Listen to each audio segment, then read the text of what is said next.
So we can see that now the problems are starting to become a little bit more complicated. This is when it becomes extremely important to keep yourself organized. And I like to split the expression up into its terms and number the functions.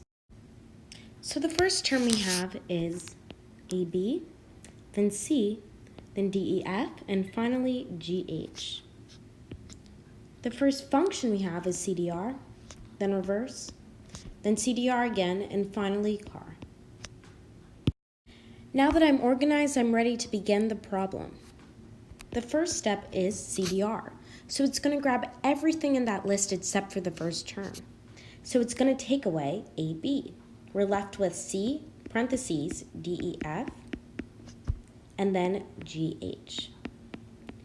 The next step is reverse. It's basically going to flip the list that we already have.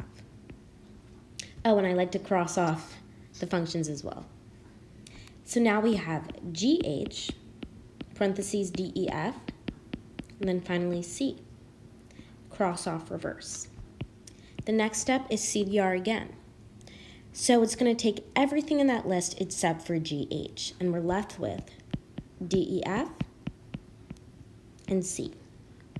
The last step is CAR. CAR actually takes the first thing in the list, which is DEF. So DEF is our final answer. And as you can see, we have done the same amount of steps as we have functions, so we know that we have not skipped a function or done an extra step.